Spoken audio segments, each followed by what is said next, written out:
अधिक प्रवासी श्रमिकों को अकेले हम उत्तर प्रदेश में इन जो श्रमिक एक्सप्रेस लगी हैं इनके माध्यम से सुरक्षित उनके गृह जनपद तक क्वारंटाइन सेंटर में पहुंचाने की व्यवस्था इसके माध्यम से किए हैं।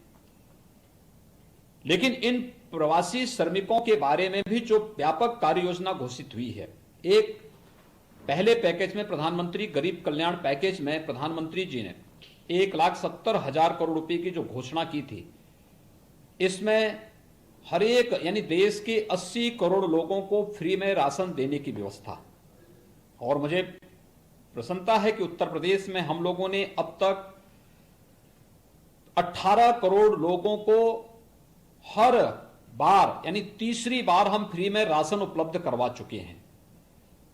और ये फ्री में राशन प्रदेश के अंदर हर एक व्यक्ति को उपलब्ध हो चुका है। कोई व्यक्ति ये नहीं कह सकता कि हमें राशन नहीं मिल रहा है।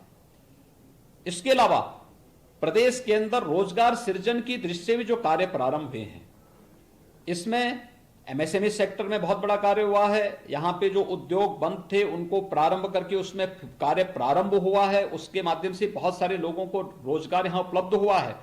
मनरेगा में आज के दिन पर उत्तर प्रदेश में प्रतिदिन 30 लाख लोगों को रोजगार प्राप्त हो रहा है और मनरेगा के माध्यम से ही 300 करोड़ रोजगार सृजित करने का जो लक्ष्य रखा गया है, 40,000 करोड़ रुपए की व्यवस्था केवल इसी के लिए की गई है। और इसके माध्यम से मानसून के दौरान भी सभी लोगों को काम मिल सके, इसका भी प्रावधान किया गया है।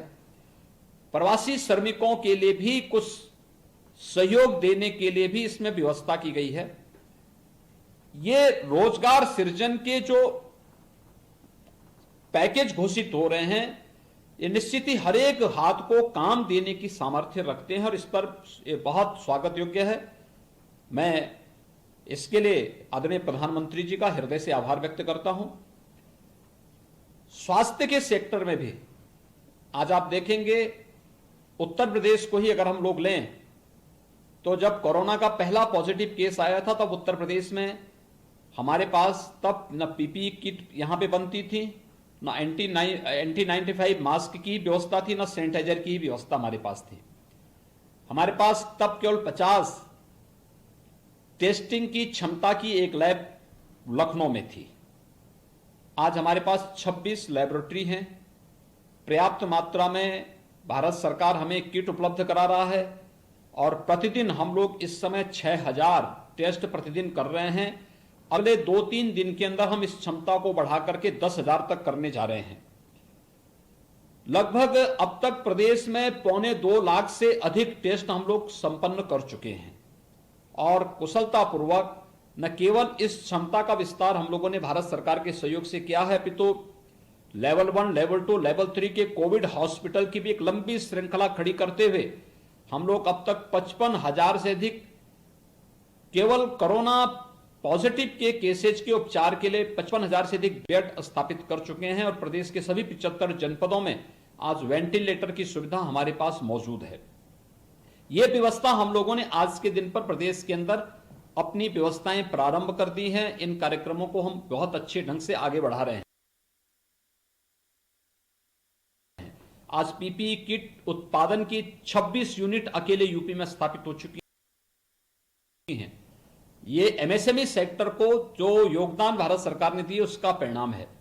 सैनिटाइजर न केवल उत्तर प्रदेश आज इस मामले में हमारी फैक्ट्रियां, डिस्टिलरीज इसमें पर्याप्त मात्रा में सैनिटाइजर उपलब्ध करा रही हैं, बल्कि हमने 28 राज्यों को भी सैनिटाइजर यहां से भेजा है और उन 28 राज्यों में पर्याप्त मात्रा में सैनिटाइजर आज के दिन पे उपलब्ध हुआ है। तो स्वाभाविक रूप से यह स्वास्थ्य सेक्टर में भी जो बहुत बड़ा काम हुआ है, ये पहले से भी आदरणीय प्रधानमंत्री जी का एक फोकस सेक्टर रहा है और उसमें उत्तर प्रदेश के अंदर विगत 3 वर्ष के अंदर 29 नए मेडिकल कॉलेजेस बनने प्रारंभ हुए हैं, जिनमें पिछले साल हमने 7 में प्रवेश भी प्रारंभ कर दिया।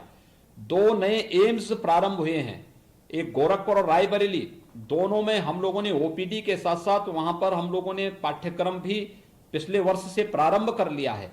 शेष अन्य स्थानों पर भी तेजी के साथ मेडिकल कॉलेजेस बन रहे हैं और इस कोरोना संकट के समय इन मेडिकल कॉलेजेस को के द्वारा स्वास्थ्य सेवाओं की बेहतरी में बहुत बड़ा योगदान दिया गया। इन्हीं के माध्यम से हम लोगों ने सरकारी और प्राइवेट दोनों क्षेत्र की मेडिकल कॉलेजेस और पहले से हमारे पास जो स्वास्थ्य के केंद्र थे, इनकी मदद से हम लोगों ने कोरोना संकट के दौरान हम बेहतर उपचार प्रदेश की जनता को उपलब्ध कराने में मदद कर पा रहे हैं।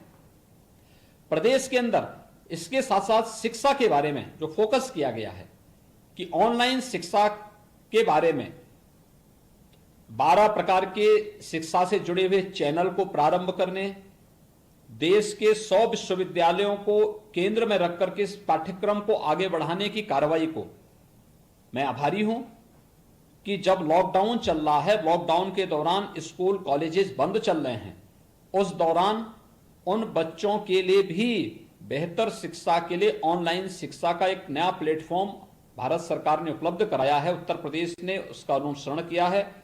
तेजी के साथ हमारे यहाँ पे उच्च शिक्षा में, प्राविधिक शिक्षा में, व्यावसायिक शिक्षा में, माध्यमिक और बेसिक शिक्षा में भी हमने इस कार्यक्रम को अपनाया है और ये हम लोग पूरी तरह आज के दिन पे तैयार हैं कि ऑनलाइन शिक्षा की व्यवस्था भी हम लोग अब अपने प्रदेश के बच्चों को भी उपलब्ध करा पाएंगे। मैं इन सभी घोषणाओं के लिए आदरणीय प्रधानमंत्री जी का आभार व्यक्त करता हूं, माननीय वित्त मंत्री जी को हृदय से धन्यवाद देता हूं कि जो ये आर्थिक पैकेज 20 लाख करोड़ का देश के स्वावलंबन और देश को आत्मनिर्भरता की ओर अग्रसर करने के समय यहां पर घोषित हुआ है और इसको तेजी के साथ क्रियान्वयन प्रारंभ हुआ है।